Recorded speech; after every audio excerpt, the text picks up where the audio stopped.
Hi, I'm Kevin Edwards with Bankers Compliance Consulting.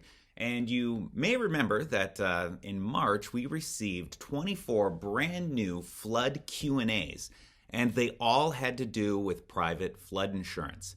And there's actually a handful of things that are common questions that we get all the time. Like, for instance, with a private flood insurance policy, what documentation do you actually need to have in advance from a private insurer to make sure that you're qualified under the law and that everything's going smoothly. And unfortunately, the Act and the regulation doesn't really define exactly what you need to have.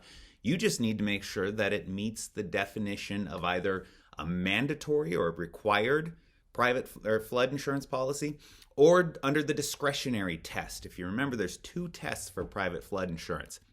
And there is no set of documents that the regulation says you have to have. You just need to make sure that you have enough information in your file. Now, the follow-up question is always, well, what about it? What about the deck page or the declarations page? Is that going to be enough from a private company? And unfortunately, the answer depends on what that declaration page actually tells you.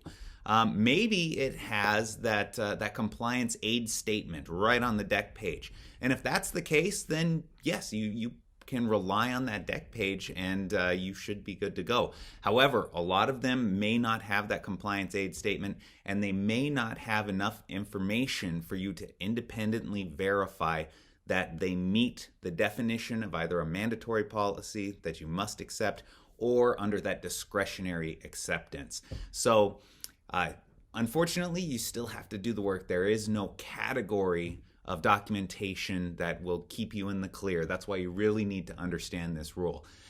Fortunately, on April 15th, we are going to have a webinar, and we are going to cover flood insurance top to bottom. We are going to include all of these new flood insurance Q&As, but we're going to cover the whole rule in depth so you know what you need to know to make sure you're doing this right.